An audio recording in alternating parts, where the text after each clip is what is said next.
All right, students, it's time to start doing history. So each of these assignments is going to start with a question-focused document. Since our first study is over voting rights, we're going to look at this document from Harper's Weekly, 1867, titled The Georgetown Election, The Negro at the Ballot Box. I show you a historic document here in hopes that it leads you to just wonder things. The goal is for you to first answer, in response to what we learned from John Dewey, history deals with the past, but this past is the history of the present. I want you to look at this document and tell me, how might this document from the past help us understand a present problem? So look at the cartoon that was made in Harper's Weekly. What are these people doing? This right here may not look familiar to you because it looks far different than what you would see today if you went into a voting booth. These men are casting votes. When they refer to ticket, they're referring to who they are voting for. The second thing you do is generate a question about the document. The goal is going to be that at the end of the assignment, if you can use evidence from what we learned to answer the question that you create, you can get some extra credit. That's your motivation for trying to ask a good question there. For the purposes of this assignment, we're going to need to understand a key term. That key term is enfranchisement. You need to open this link to find out what enfranchise means. You're going to go to the dictionary. It's linked there. You're going to look at the definition here. It says to give someone the legal right to vote. Seems like a simple definition. I want you to put that in your own words here.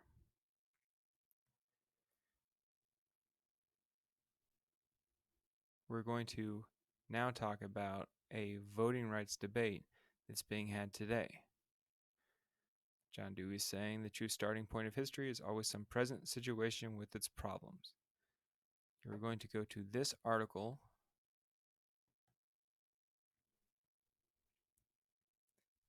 and you will see that what we are going to learn about is the youth effort to lower the voting age to 16. You have a couple things you can do here. You can press play and just listen to the article. You could just read the article, or you could press play and read the article as it's being read to you. As you read the article, what you're trying to do is complete the following chart. You need to explain the present situation related to voting rights as described in the article. So in the article, it's going to talk about what's happening today. You need to explain that. Then you're going to explain the policy solution some people propose in order to address the policy problem of voting rights. What is it in the article they suggested that we do to try and solve what some people are asking for? Ignore all this.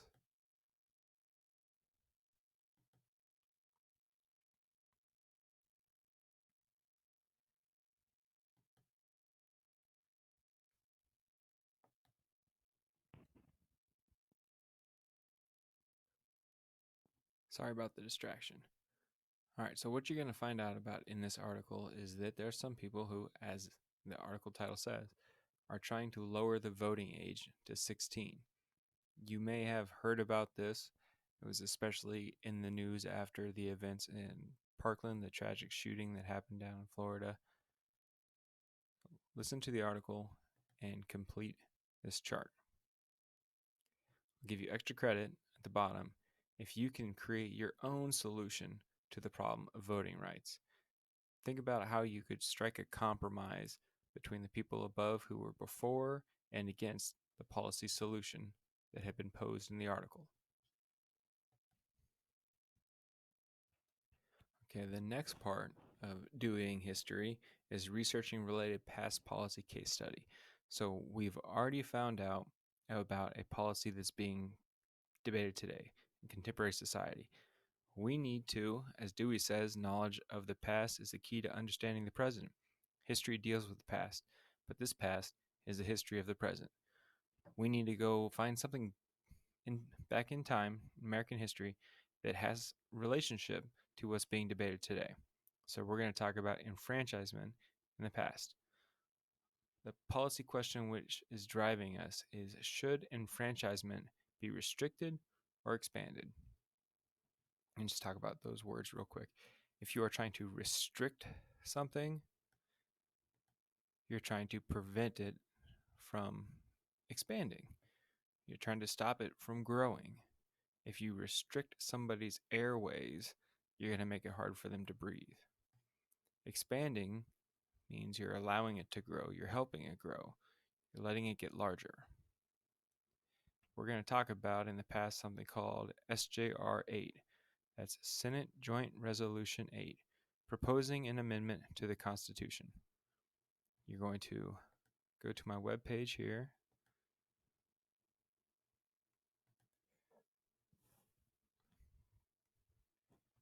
And this is where we're going to find the content that we need. What you see in front of you is a copy of the resolution that was introduced in Congress. We're looking at Article 15 here. I don't know if you guys can read cursive very well, but I went ahead and typed it up down below. Article 15 would read, "The right of citizens of the United States to vote shall not be denied or abridged by the United States or by any state on account of race, color, or previous condition of servitude." You need to tell me, very simply, what would SJR 8 do? Again, the text. The right of citizens of the United States to vote shall not be denied or abridged. Do we know what abridged means? If you abridge something, you kind of do a workaround or you interfere with the United States or by any state on account of race, color, or previous condition of servitude. Tell me what Article 15 would do. This hint may just give it away, but I'll tell you it will more or less protect whose right to do what. Okay, so if we now know what Senate Joint Resolution 8 was debating, we need to find out what led to that being debated. So we need to look at the historic context to understand what was going on at the time. You need to tell me what was going on at the time and why is this policy debated. So if we're to go to way back in time to 1619, the first enslaved Africans arrived in America. These Americans were obviously denied many human rights, such as the basic right of liberty. Yet even black Americans who were not enslaved were denied many rights. This was justified by the Dred Scott case in 1857, which essentially ruled that African Americans were not citizens and therefore they had no rights. If you remember from your past U.S. history class, Dred Scott had been enslaved and his owners moved to a free territory where they lived with him and then moved back to a state that allowed slavery. He tried to sue for his freedom, made it all the way to the Supreme Court, and the Supreme Court basically said that the founding fathers didn't create the Constitution with him in mind as a citizen, therefore he did not have the rights to sue. It's a very dark moment in U.S. Supreme Court history. So then we have the Civil War, and as you know, that resulted in the 13th Amendment, which freed those who had been enslaved. And following the Civil War, radical Republicans in Congress introduced a series of laws and constitutional amendments to try and secure civil and political rights for black people. These included the 14th Amendment, which declared all people born in America are citizens. This made all of the freedmen citizens, which should have granted them equal rights. In 1867, Congress passed a law requiring the former Confederate states to include black male suffrage in their new state constitutions. Ironically, the majority of northern states did not enfranchise black men.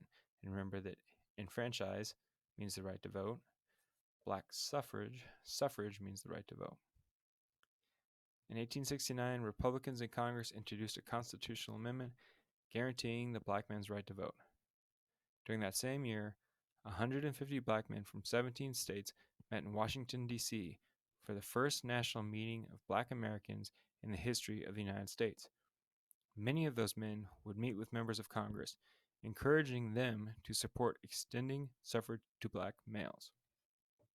Okay, so thinking about this largely, what had been happening since the beginning of U.S. history that led to this? The effort to give the right to vote to people and to say that that right to vote cannot be taken away because of the color of their skin. You need to just explain to me what was going on at the time and why they were debating it. All right, we're going to keep moving on. So now you know what was being debated in the past, why it was being debated in the past. Now you need to know what arguments were made during those debates. Section 1, we're going to try and find out why people believe enfranchisement should be expanded. So what you have here is a document from the past. This specific one is a speech from Frederick Douglass. Frederick Douglass, the famous abolitionist. This guy, hopefully he looks familiar. Frederick Douglass has an amazing story. He was born enslaved, then became free, ran away, got his freedom, and then tirelessly worked to end slavery in the United States. What impresses me most about him is this is a man who became famous around the world, could have easily left the United States, said, "You have treated me badly, you've treated my people badly, I don't want any part of this." But he stayed in the United States and worked to improve it. So with the end of slavery, he didn't just stop working to improve it, he worked to fight for other people's rights. What you're going to do on this document, as this says right here, is when you read, you're going to highlight pieces of the text that you think are important and are helpful for explaining why somebody would want to expand the right to vote. So as we read, if you see something that makes the light go off as to why we should give more people the right to vote, highlight it and change the color of the quote to red. Okay, Frederick Douglass in 1865 gave a speech at the annual meeting of the Massachusetts Anti-Slavery Society in Boston, during which he said, "I am for the immediate, unconditional, and universal enfranchisement of the black man in every state in the Union. Without this, his liberty is a mockery. He is at the mercy of the mob and has no means of protecting himself." Okay, let's talk about this first paragraph. He says that he wants black men to be given the vote right away. That's immediate, universal, all black men. If he doesn't have the right to vote, does he really have liberty? That's what he says with liberty is a mockery. But then this last part, he is at the mercy of the mob and has no means of protecting himself. If you are a member of a community and everybody else has the right to vote on decisions, but you don't, do you have any real say in what happens? Or are you at the mercy of the mob, as he says? Next paragraph. It may be asked, why do you want it? Some men have got along very well without it.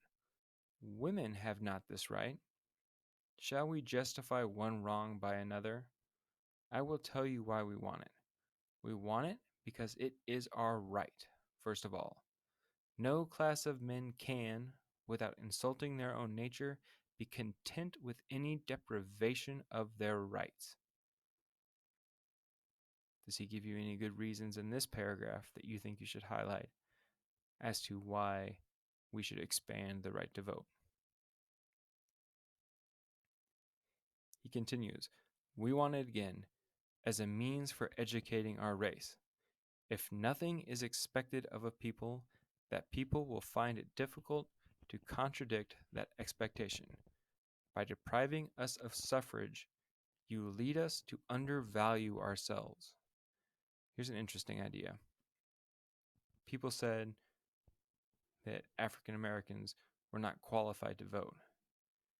In this paragraph, Frederick Douglass argues that if we get the right to vote, we will use that as a reason to educate ourselves. If you give us this higher expectation, we'll live up to it. Next paragraph.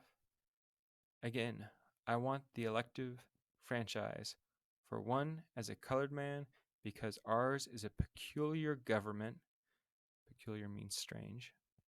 Based on a peculiar idea, and that idea is universal suffrage. If we're to look at our founding documents and the ideas of Thomas Jefferson that all men are created equal, or our Constitution and our design as a democracy, these are the idea that all people should participate. Our government is a government of the people, for the people, by the people. That means all the people should be able to vote. That's universal suffrage. He then says, I know that we are inferior to you in some things. I utterly deny that we are originally, or naturally, or practically, or in any way, or in any important sense inferior to anybody on this globe. If the Negro knows enough to pay taxes to support the government, he knows enough to vote. Taxation and representation should go together. Does this language sound familiar? Maybe think back to the American Revolution, where colonists said no taxation without representation. He summarizes by saying, what I ask for the Negro is not benevolence, not pity, not sympathy, but simply justice. He's not asking for kindness. He's not asking for them to feel bad for him. He just wants justice. He just wants to be treated equally. He wants to be treated fairly. So when we read over this, you needed to highlight quotes that you thought really best explained the reasons why we should expand the right to vote. Then what you're going to do is you're going to explain what the quote you turned into red means. So let's say, for example, you picked this as the best argument and you highlighted it, changed the text color to red. You would then say, this quote means, explain this in your own words. After you've done that in blue, you're going to complete this sentence.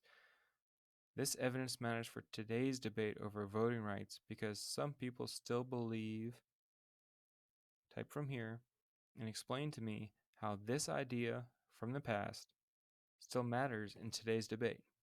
If in the past, Frederick Douglass argued that black men should be able to vote because they pay taxes, how could that be tied into today's debate over lowering the voting age to 16? Do some 16-year-olds pay taxes?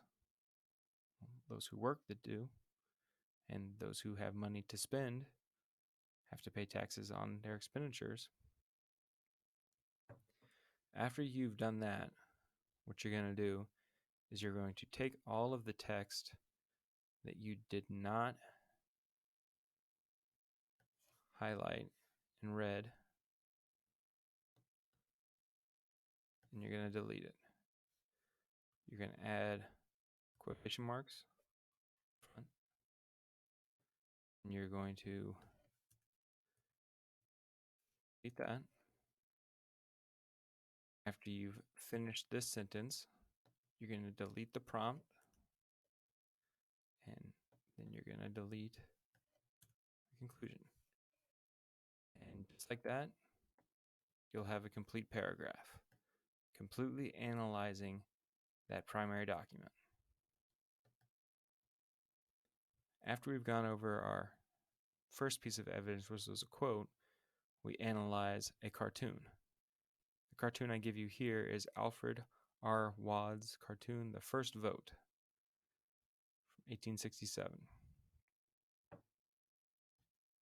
I'm going to go to the website because it's a little larger there. Right here. All right. What do we see in this drawing? Who are these men? Black males? That's kind of obvious. But more specifically, who are they? What does this guy look like he does for a job? Maybe a farmer? This man, dressed a little nicer, his suit, his tie. Wonder what he does for a job. What about this guy back here? What's that uniform he's wearing? What we're thinking about is all of these men. Who are they? And why does that matter when we're thinking about their right to the vote? These men come from all different walks of life, but together, they're still part of the American community. And as members of the American community, should they be allowed to vote? That's what this is, the first vote. So, in your document analysis, the main ideas of this image are, look again at the cartoon and summarize for me, what are the main ideas that you get out of that cartoon? And then just like you did on the last document, you're going to tell me why this evidence matters for today's debate. Why does this cartoon from 1867 have anything to do with today's debate over lowering the age of voting to 16? Okay, in section 1, we learned why some people think the right to vote, the enfranchise, should be expanded. Section 2, we need to find out why some people oppose this and think enfranchisement should be restricted. We're going to start again with a quote. We're going to read a quote from Maryland's Democratic Senator George Vickers, what he said in his speech to Senate. This is George Vickers here. So again, while we read, you're going to change the text color of important quotes to red. Senator Vickers said, "The Constitution recognizes the absolute right of the states to regulate the qualifications of electors. There is no power given to Congress to regulate those qualifications." What's he trying to say here? Who's supposed to be the one in charge of deciding who gets to vote? Is it the National Congress or is it the states? If we conclude that it's the state's decision, then it shouldn't even be a national law. He goes on to say, "If we introduce these votes, which are to be cast from a class of persons who are uneducated, illiterate, who cannot read your Constitution, who know nothing about its checks and its balances, about its relations to the state governments, it is an injury to those who have the right to vote." Yeah, let's take a critical look at what he's trying to say here. How does he describe the people who are asking for the right to vote? Remember, that's the Black Americans. He describes them as uneducated, illiterate, and cannot read the Constitution. Let's be honest and say that many of these freemen are illiterate. They are uneducated. But is that their fault? Or is it the fault of the nation which allowed laws to be passed that made it illegal in some states to educate a slave? Why did some southern states make it illegal to educate an enslaved person? It's because they realized that education was power, and if somebody who was enslaved happened to read something like the Declaration of Independence, which talked about equality of all people, they might start to question the institution of slavery. He goes on to say, the idea of making a constitutional amendment for the purpose of continuing party ascendancy by securing Negro votes in certain localities is a proposition of such a monstrous character. This is a political jab here. The people who were pushing for this constitutional amendment, for the most part, were Republicans. The Republicans were the party that, Abraham Lincoln was in charge of, that won the Civil War, that freed the enslaved people. This Democrat is accusing the Republicans of only fighting for the right for African Americans to vote because they thought it would help their party. That's what ascendancy means. If you're ascending, you're going up. Ascending the stairs is going up. He's saying the only reason Republicans want to give Black Americans the right to vote is because it will help their party. Will the introduction of the Negro into our political affairs add to the intelligence, statesmanship, wisdom, and judgment of our country? If you had to build a house to build, would you procure ignorant and unskillful hands to erect it?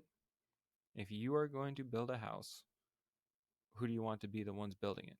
Do you want somebody who knows what they're doing, who has the skills to do it?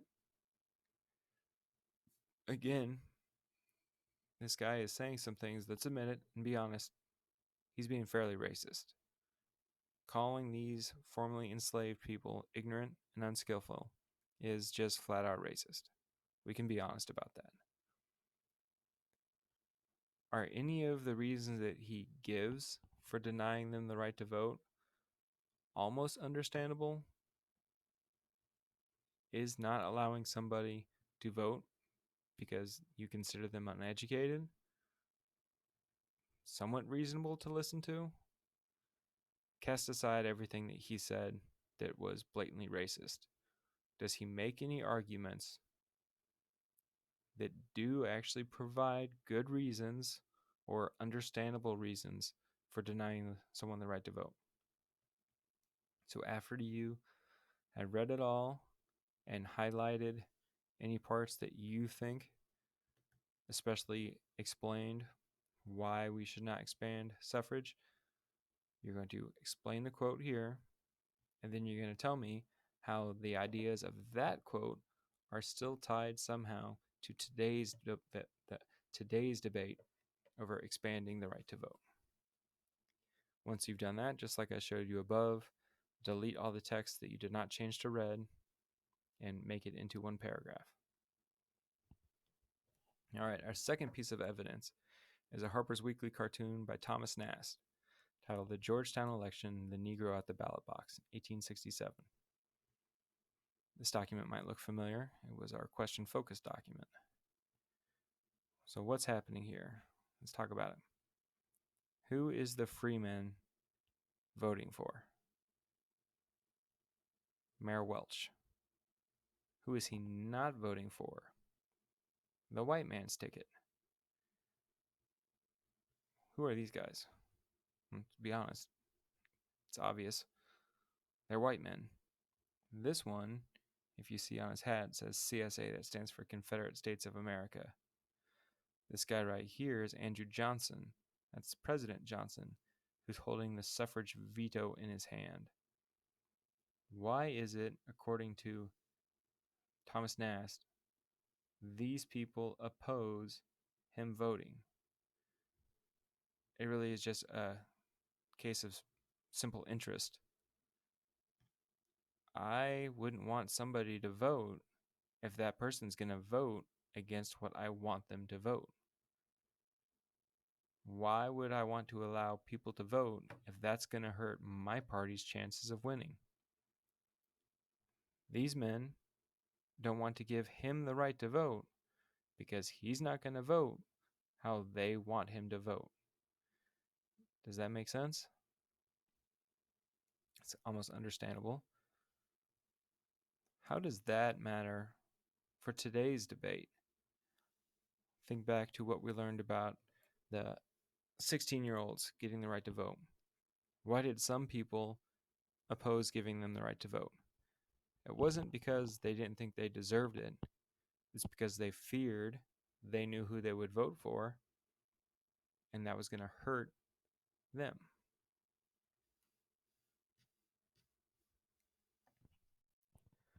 Okay, we're nearing the end. Step 2C, we need to find out what the policymakers decided to do.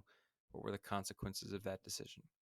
Just think for a minute, based on the arguments that we've listened to, what do you think would have been the right thing for those past policymakers to do? Should they have expanded the right to vote? Should they pass the 15th article? We can go back to our website and look for the results. Although ratified on February 3rd, 1870, the promise of the 15th Amendment would not be fully realized for almost a century. So, on February 3rd, 1870, it became the law of the land, the 15th Amendment. Protect people's right to vote, saying they could not be denied the right to vote because of the color of their skin, because of their race. However, did that immediately protect the Black Americans' right to vote? Unfortunately not. Through the use of things such as poll taxes, literacy tests, and other means, Southern states were able to effectively disenfranchise African Americans. They required them to pay to vote. Not all people had the money to do so. Literacy tests, they made these people take tests proving that they could read, and often these literacy tests were very difficult. What was strange about this, though, is they had these grandfather clauses that said if your grandfather could vote, you can vote. You didn't have to worry about a literacy test. So an illiterate white person was able to vote. But an intelligent African American who wanted to vote would not be able to because they would be fooled by a ridiculous test. It would take the passage of the Voting Rights Act of 1965 before the majority of African Americans in the South were registered to vote. We should note that the 15th Amendment only granted the right to black males. It wouldn't be until the 19th Amendment in 1920 that women were given the right to vote. So what did they decide to do? They gave them the right to vote, right? They passed the amendment protecting people's right to vote, saying it could not be denied based on race. Why do you think they made that choice? This could be a simple explanation.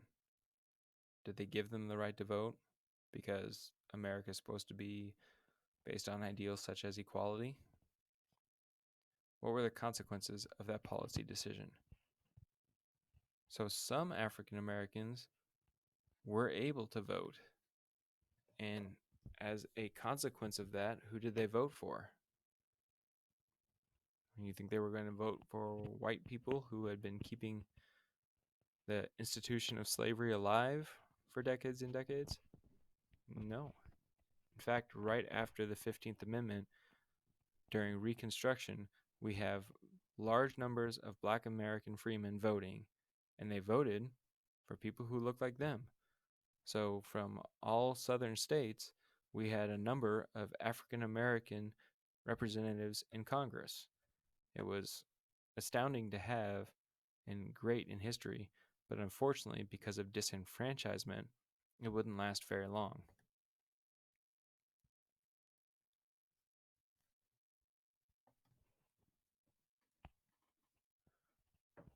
All right, now we need to compare and contrast the two debates. Remember that I said one of the goals of this class is to make connections between the past and the present debates. What's similar between the two policy debates? What, in both instances, are they debating over?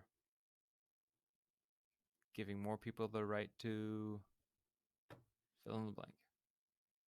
what is unique about the past policy debate? On the right side, I'm asking you, in the case study in the past, what is different about that than the one today? So in this case, who were they debating giving the right to vote to? What is unique about the contemporary policy debate? Contemporary means modern in this case. Who are we debating giving the right to vote now? So you have your similarity and then your differences. It's kind of like a Venn diagram. All right. This is the very last part. So you have studied what's going on today. You've studied what's going on in the past. You've learned why this matters. So now you're going to actually take some civic action. You're going to do something with the history knowledge that you now have. You're going to be writing a letter, and you're going to be using this template to write your letter. Okay, I have created for you a graphic organizer that should make this letter extremely easy to finish. First thing, you need to figure out who represents you in Congress. You just click on this link to do that. Do any of you know who represents you in Congress? You can just go here and enter the school address. That's 1900 Southwest Street, Kansas. Because we're not talking state level, we're talking national. All of us in Topeka are in the 2nd Congressional District. So our senators are Jerry Moran, Pat Roberts, our representative is Steve Watkins. So pick one of these men and put their name right here. I'm a year, put in this parentheses if you're a junior, you're a senior, etc. Then I'm writing, you don't have to complete this, I already have it for you. This policy problem is important because you need to tell me why it's important. Tell them why it's important that we should talk about voting rights. Again, another sentence that I wrote for you. You don't have to worry about it. Here's where you have to make your decision. After comparing the past policy debate with today's policy debate, I advise policymakers to support or oppose expanding the right to vote to 16 and 17-year-olds. You're simply going to delete the one that you don't agree with. So if what you learned in the study about the debate today and the debate from the past, if you think 16 and 17-year-olds should be able to vote, you're going to delete or oppose. If you think 16 and 17-year-olds should not vote, you're going to delete support or. Okay? And then you have your thesis. Now you're going to be using evidence from the case study to create your letter. So you do whatever you did up here. If you supported up here, you're going to delete the oppose. And you're going to have to fill out one of the reasons, a claim, based on evidence from the past. The way that you're going to do that is you're going to base it on the work that you did up above.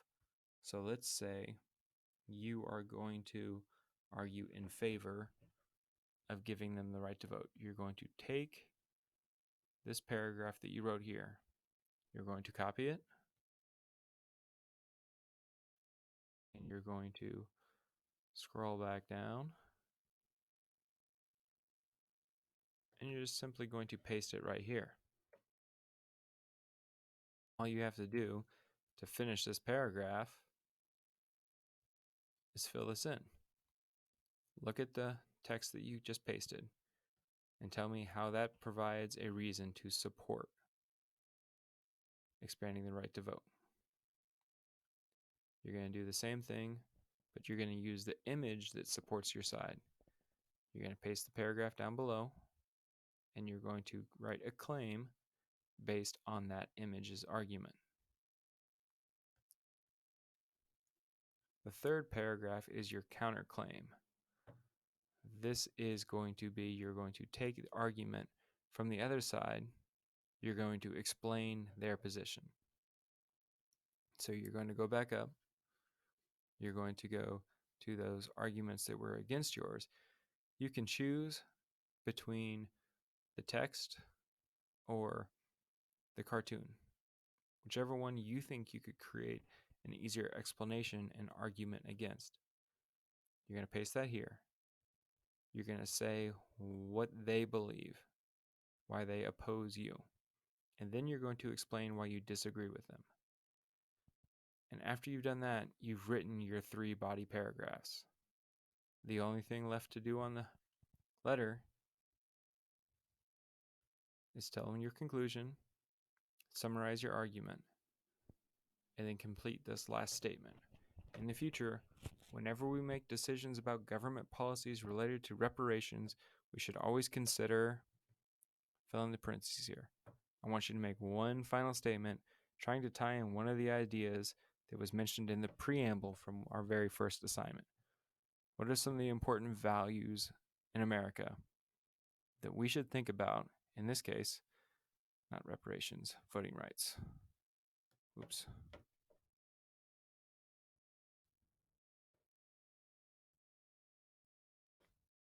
And then you are finished with creating your advice. You're going to then give yourself a grade on the rubric. The reason that you are going to grade yourself on the rubric is because I want you, if you think that you're not doing things well, to go back up and fix them so you can improve your score. You do need to know just because you put perfect scores on there does not mean that you actually get that. I have to agree with you. But if you give me compelling reasons why you should get a 25 instead of a 20, I'll give you the 25. And you have 2 extra credit opportunities here. If you remember back at the very start, you wrote a question based on the question focus document. If you can use evidence from our case study to answer that question, write it here, including your evidence, and I'll give you 20 points extra credit. Even more so, because one of the things that we don't often do in American politics is try and find compromise, what you are going to do is solve the problem better than anyone else. If you can create a solution to the problem that is a compromise between the 2 sides debating above, and you can explain why that would solve the problem, I'll give you even more extra credit. Okay, so that's the very end of the assignment. If you've done all that, you've successfully Deweyed history. If you have questions, make sure you ask me.